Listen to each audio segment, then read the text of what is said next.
to the March 2024 LAPPG meeting. I am Wendy Woodhall, the Executive Director of the Los Angeles Post-Production Group. Thank you so much for being here with us tonight. We're so excited tonight. We are going to have OWC in the house. The presentation is Capture, Create, Collaborate with OWC. We have Loren Mally here with us. He's the Director of Sales at OWC. So welcome to the meeting. Hi, how are you, Loren? Great, Wendy. Thanks for having me. Sure, absolutely. Well, I think I'm going to let you run with it. I think you're all set. So in the meantime, thank you, Loren, and I'll see you at the end. Excellent. Thanks again. Well, welcome everyone. Thanks for having me so much. Like Wendy said, my name is Loren Mally. I'm Director of Sales over here for OWC. I have a focus in the shared storage area, so the Jellyfish shared storage device that we have, and knowledgeable about all the rest of the devices that we have that make up Capture, Create, and Collaborate for Otherworld or Otherworld Computing, or OWC as everyone knows.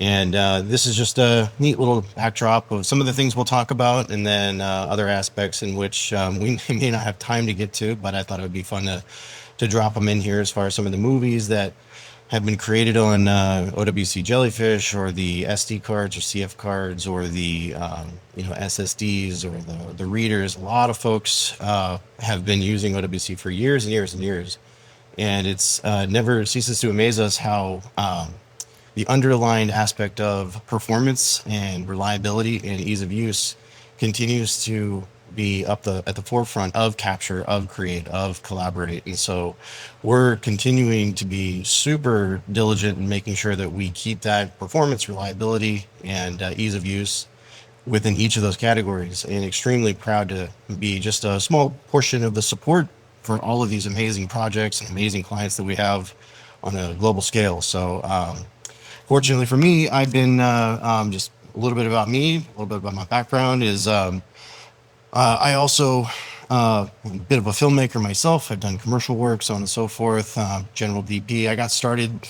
A lot of folks may actually empathize with me, but I started in Apple Final Cut Express, and then I moved to 7, and then I had to move over to Premiere because of the round tripping on After Effects, and this is like 15, 16, 17 years ago.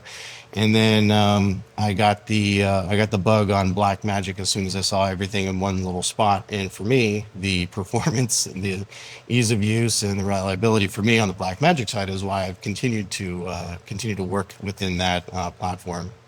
But for me, I started with Jellyfish in 2018, and that's just about the beginning of when Jellyfish started. And since then, my job is to listen. We'll be doing a lot of talking today, but we traditionally just listen. We ask a lot of questions. We want to know what kind of cameras folks are using, what kind of resolution they're shooting in, what the codecs are, frame rate is, the edit style, what their video editing software is, what the workstations are. And a lot of folks, everyone is hearing me going, yeah, yep, that's the stuff I deal with every single day. How it kind of relates to what we do is we want to make sure that we have a solution set for each of those aspects, whether that be the SD card or the CF card in the camera itself, and then how to offload that and make sure that all the media is 100% intact, and make sure that it can get into the workstation as fast as possible, or the shared storage, provided it's a team, as fast as possible. And so those are some of the things that we'll talk about as we go through, as far as the Capture, Create, and Collaborate aspect.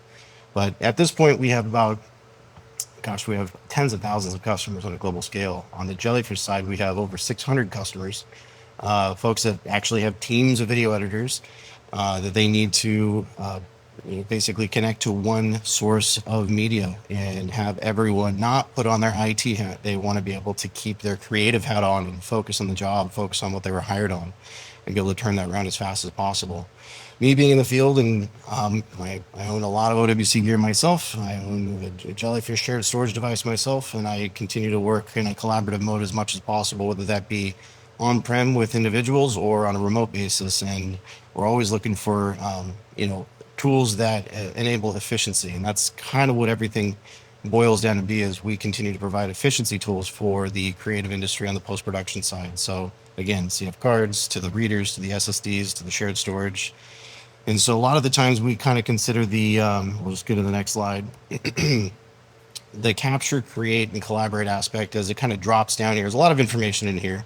And so, but as this kind of winds out, it is on the capture and the create side, it is like a one-to-one connection that we kind of see. You know, you have one device for one purpose, or one person's using that one thing, and that's the way it shakes out. So whether it be an SD card or a CF card or a reader, or it comes down to a dock that I'm going to connect to, so that way I can have multiple different connections, like the dock we're giving away today, actually. So you have 14 different ports, and you can connect Ethernet and your SD cards and your CF cards, and HDMI connections, and Thunderbolt and USB-C and all kinds of different things on that one little tiny thing. So it's extremely convenient on the go. But when it comes down to it, it's a one-to-one device.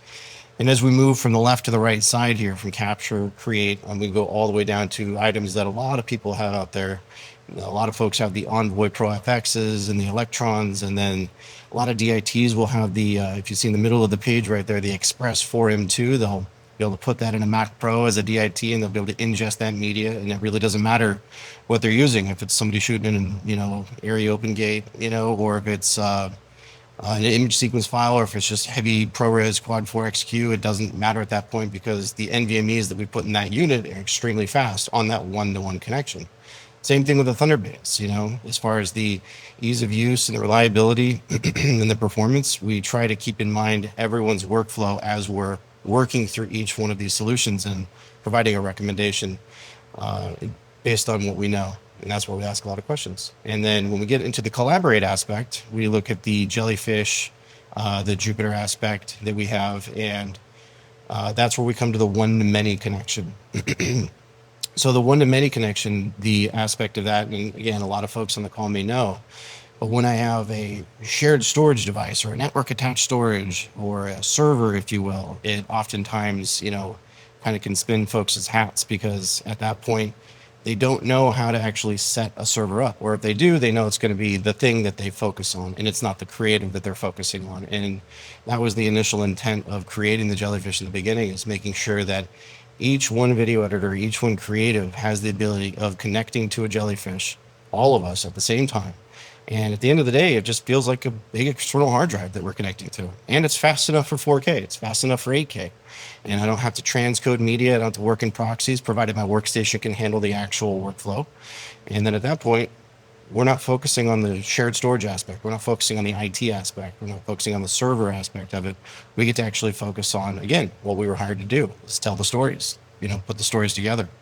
And so we have a handful of different Jellyfish devices that we put together depending on the actual size of the team, depending on the actual workflow itself, the bandwidth required, the mathematics of it, if you will.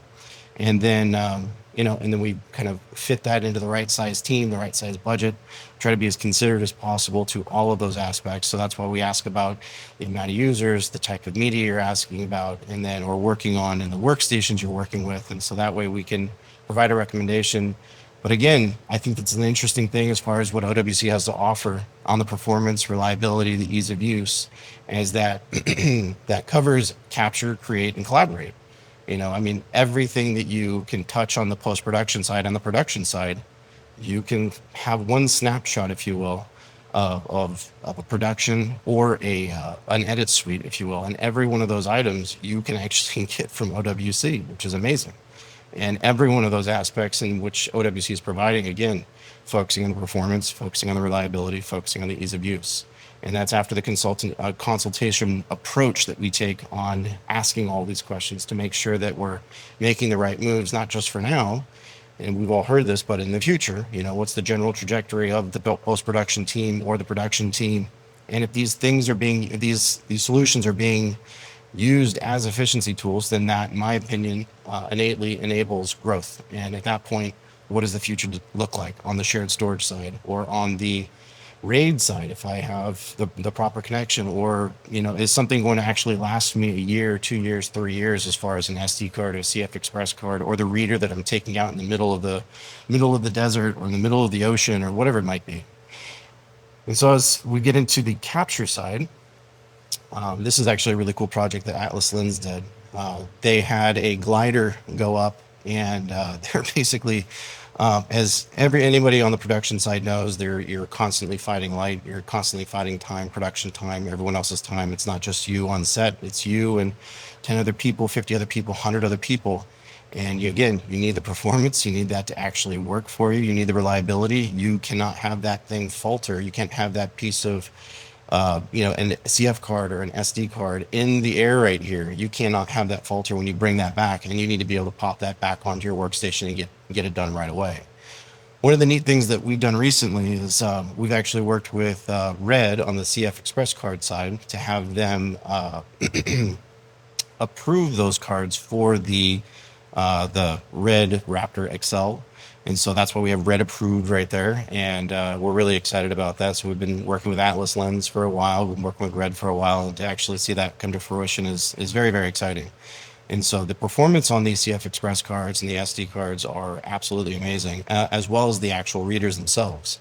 I was actually talking with the senior video editor at the Academy Awards this year, and the social team, the digital team, was using a CF Express card, but specifically that reader you may see in the middle right there. And to hear the performance was unlike anything that they've experienced before. It was music to my ears, obviously. And so as far as readers go, we have a handful of readers. I wanted to highlight a couple of them that we have here: the SD card, the CF Card Express reader. That's a 10 gig Ethernet adapter, along with a bunch of ports in the back. CF Express card reader, SD card reader.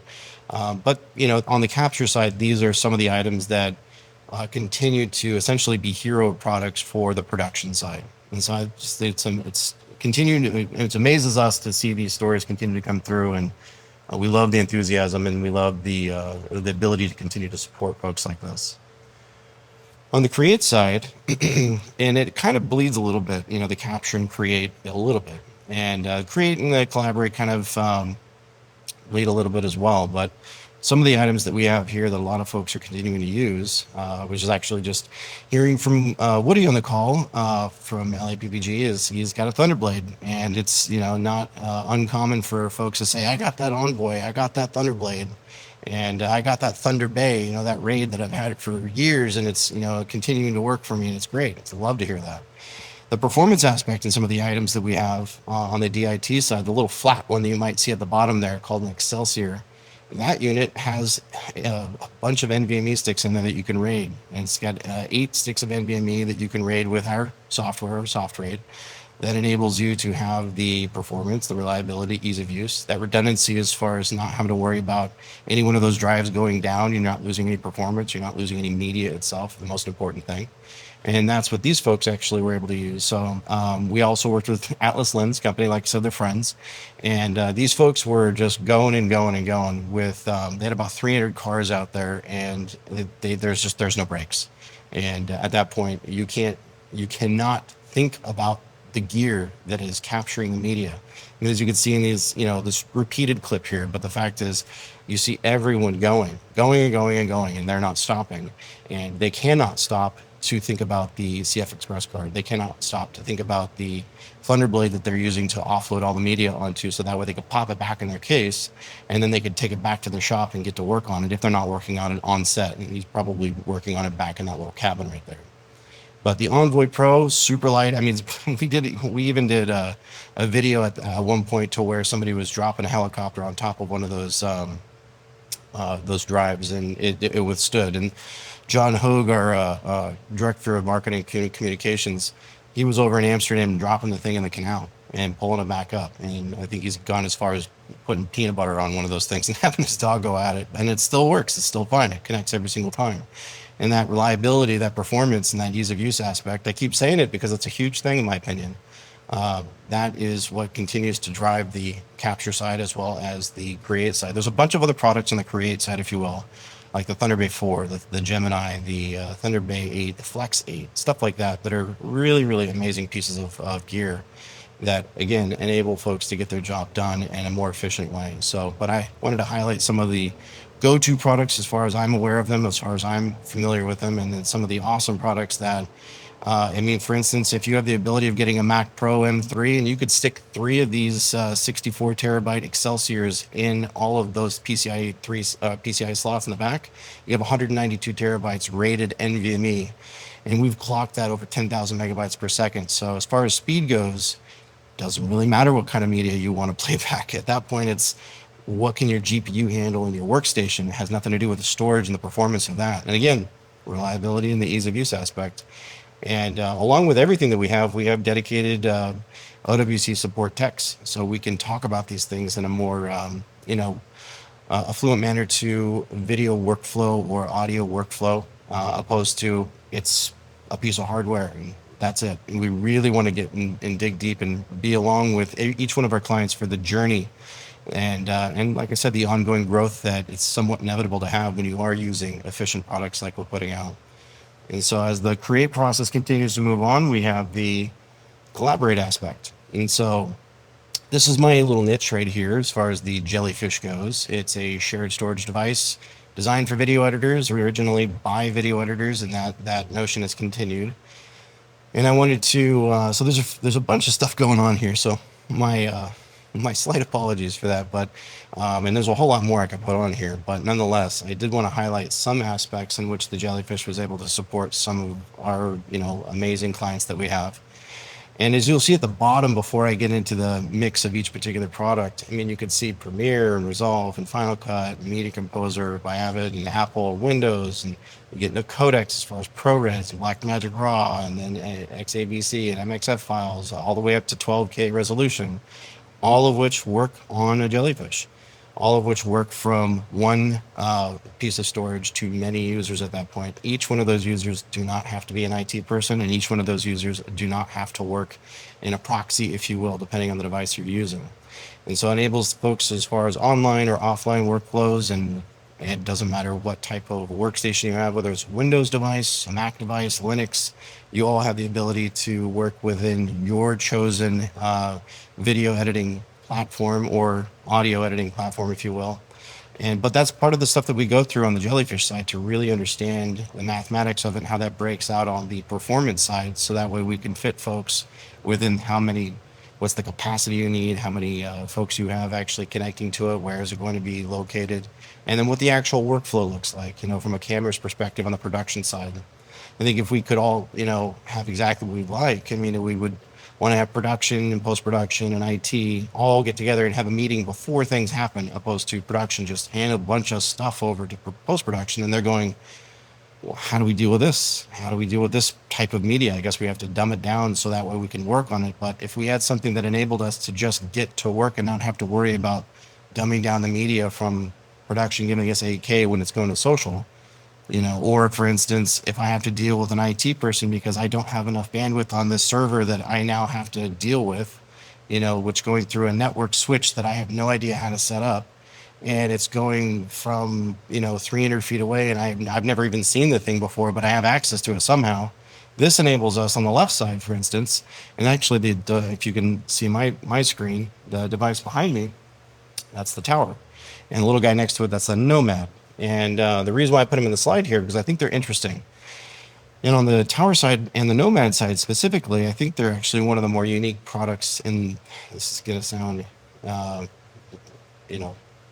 maybe unrealistic, but it's actually very, very unique. In fact, one of the most unique products in the world, in my opinion, when it comes to shared storage or a solution for a team of video editors.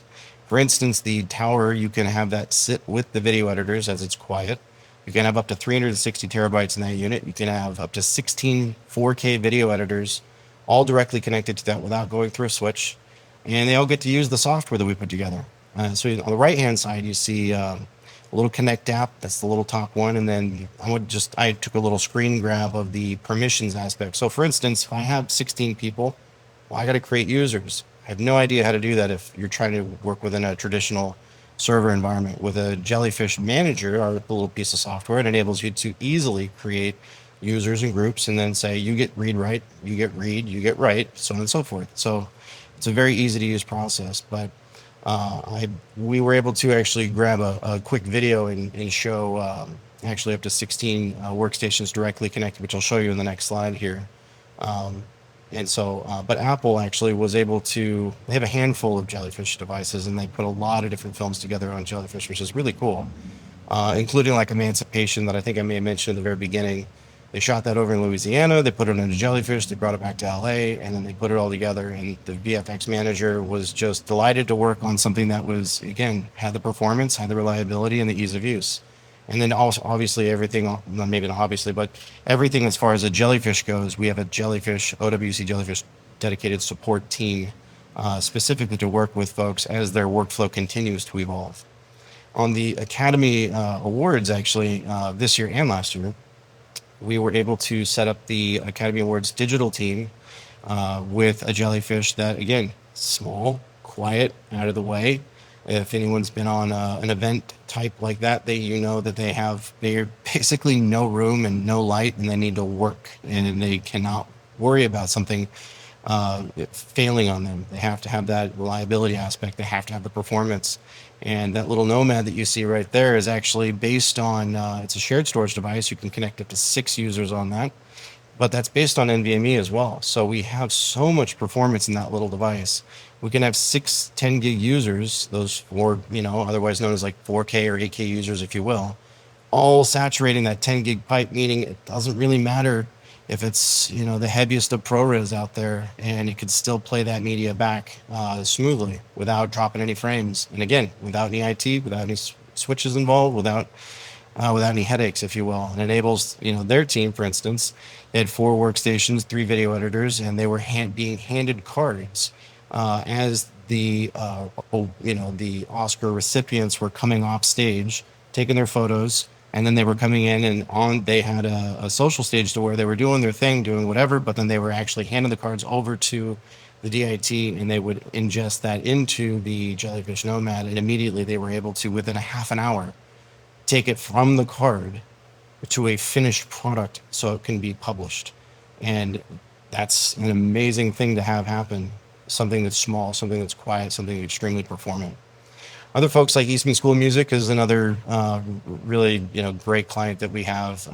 Michael Sherman over there, he heads up all of the post-production, and they have multiple concert halls. And in each concert hall, they're recording upwards of 90-minute concerts, 2-hour concerts, and they have multiple cameras. And so they need to take all of this media and they need to put it into the Jellyfish, and that needs to be running real time. And then they have dozens of students that are also connected to it at the same time. And it's, we're really proud of the fact that we can continue to support their efforts over the years, and they're able to have a Jellyfish that enables them to have the performance, have the ease of use, have that reliability aspect of it. So some of the aspects that the additional pieces of software that's included in the Jellyfish are areas in which some folks say, I want to tag my media. Not a problem. We have something that you can go and tag your media, make your sub clips, overlay LUTs, and pop that directly into your NLE of choice or your video editing software of choice. And then as folks that want to actually transcode media, instead of holding up a workstation, you can let the Jellyfish do the work for you. Ingest the media, choose your folder, and automatically creates a subfolder with all of your proxy media for you.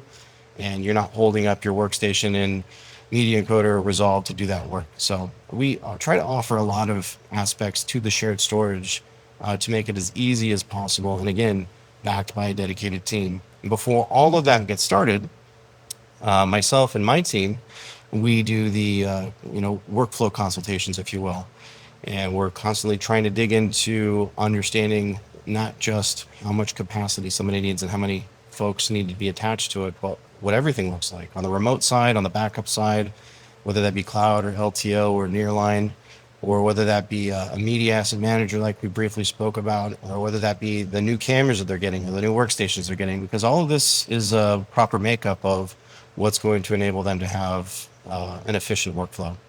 We're getting a question about what the measurements are of the Nomad. Sounds like somebody has a specific idea of wanting to know the size. Could you share that with us? Yeah, it's like 14 inches deep. I can get the specific measurements for you. It's 14 pounds. Might even be less than 14 inches deep. The joke is if you're taking a regional flight that only has 2 rows and you're praying that the fact that you just get to land, you don't have to give that to TSA. You can actually put it in the overhead bin, and that's cool. You get an optional case. It closes up. It's a really nice branded Nanook case. and then you just stick it above. But even so, it doesn't have any moving parts. It's NVMe. It's quiet, so it's completely self-serviceable. The neat part about all the Jellyfishes is they all use the same piece of software, so that ease of use aspect that we have, that easily being able to create users and groups. I don't have to think about it. It's a quick and easy process. It only takes me a minute or two. Same thing as far as connecting to it. The neat part about the app that we have is it automatically figures out what port I'm connected to, and it automatically figures out what Thunderbolt port I'm connected to, or Ethernet if you're connected to a Mac Studio or Mac Pro or what have you. And then it automatically gets into the network settings, and it makes sure that you have basically the fastest connection, so that way you can transfer video files and not drop any frames, and you can have 4K content, 8K content running directly from this. And in this particular device, up to 6 video editors using it simultaneously. That's if you don't want to go through a switch. All the devices, they're shared storage devices, they're NASs. Obviously, you can bond any one of these connections together and throw it to a switch, and then we can have 40, 50 people. VGTV overseas in Norway, they have 150 people working off of one Jellyfish. So it's pretty exciting stuff when it really comes down to it. But the performance, reliability, the ease of use aspect, it's an ongoing theme for all products, including Jelly. So these are some of the films that, there's a lot more, but these are some of the films that have actually been put together on a Jellyfish in one way or another. As far as I've been told from certain sources, you can look them up for most of these films here. All the aspects in which creative was done on the post side, whether it be audio, creative video, as far as video editing, VFX, finishing, we're all done on a Jellyfish, and that's really exciting for me to hear. I geek out on that stuff all the time, so I love to hear about workflow. But to hear, see some of these movies, some may be your favorites, and some maybe just have moved you in one way or another. I mean, that's, as far as I'm concerned, that's why we're all in this, is for this kind of content. So, and some folks say, don't call it content, it's film. It's true, it's film. It's beautiful stuff, but nonetheless, if we can support it in one way or another, it's pretty exciting. And so we shot this here, actually. Downstairs is where we shot the little product video. If it's choppy, I apologize. If it's not, then great. We wanted to kind of just show off the tower that you can see behind and talk about some basic stuff, no switch, and you can connect up to 16 video, editors directly to it, and everyone can be playing it off at the same time. At the end of the little video here, it's only about a minute and a half long, so I'm not going to make you watch a 10-minute dissertation thing. But as far as, being able to show in the AGA light speed test, that's what you'll see here in just a minute. And so as far as connecting 16 workstations, and see the little Jellyfish counter at the top right-hand corner as it continues to go through 1 and 2 and so on and so forth. But if you eyeball the AGA speed calculator, you can see, and we ran this in the full 4K, 4 gig files, and wanted to make sure we're giving an accurate test for what a tower can do. And the crazy thing is, this little Nomad here that I was just picking up actually has more total speed than that tower. And even so, that tower can power these 16 workstations simultaneously. And again, no switch, no IT was set up. I set this up myself. And then I obviously went through and recorded it. So apologies if you happen to catch me in a reflection of one of the screens. So don't claim to be So as far as you can see, the AJ speed calculators as they're continuing to go, but that adds up to quite a bit, about 4,000 in total aggregate speed. But with that, we want to make sure that we are able to give folks, not with an IT room, not with a server room, not with an IT person, that they can have different solution sets like this. So, and then I'll just repeat. But at that point, I think that kind of wraps it up for my end. I can expand on anything if there are any questions, Wendy. Awesome. Okay. Yes, we do have some questions here. Jonathan Glenn asked, do you have a proprietary RAID system? On the Jellyfish itself, we use ZFS, and it's a RAID Z2 configuration. So depending on the Jellyfish you're looking at, it may have different sets of virtual devices striped. So for instance, on the Nomad, it's in a RAID Z1. On the Tower, it's in a RAID Z2, and we have 2 sets of 10 drives set up in a RAID Z2 configuration striped. And so you can lose total 4 drives in that device without losing any media or performance, or at least 2 on each side. And then in the R24, that's the little rack device that we have. That's set up in 3 virtual devices, 3 groups of 8 drives set up in a RAID Z2. If you're getting like a Thunderbait 8 or an Excelsior or like a Flex 8 or something like that on the one-to-one connections we were talking about earlier, you would use, well, you can use really whatever kind of RAID software you'd like. But you can use the OWC soft RAID tech, which is quite nice. Not only that, but it gives you additional performance. I know that they have more announcements as far as soft RAID goes mid this year, somewhere around there. But yeah, as far as a solid piece of software, that's the one that we would recommend. Not just because we make it, but because we've actually tested it and it works quite well. Understand. Okay, cool. And then we have a question from Sherwood Jones. Does the Jellyfish Tower use spinning SSD or NVMe? Good question. So as far as the models go, if you break them down by desktop and then rack, if you will.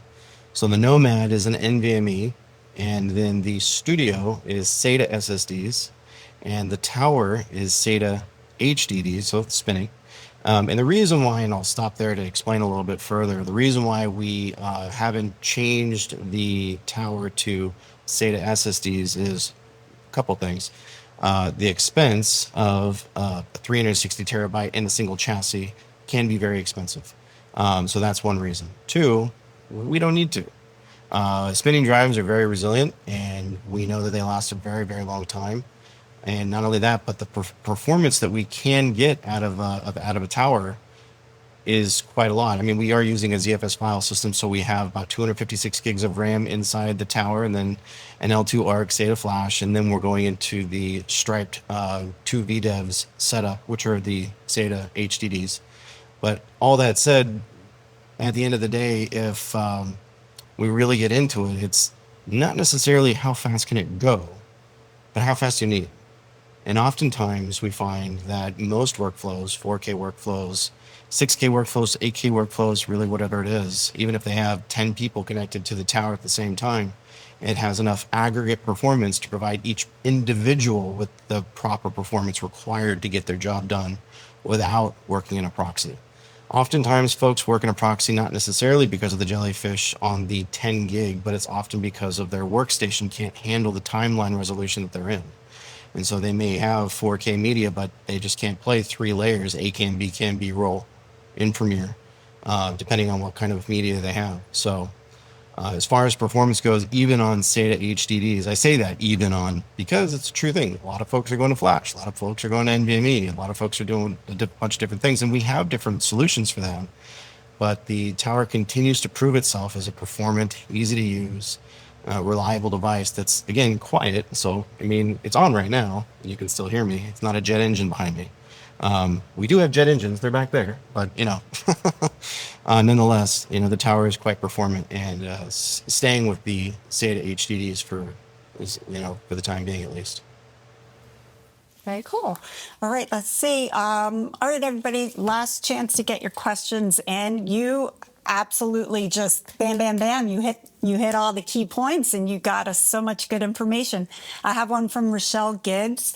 Are there any options taking existing one-to-one Thunder blades and I think it's combining them to a shared storage system?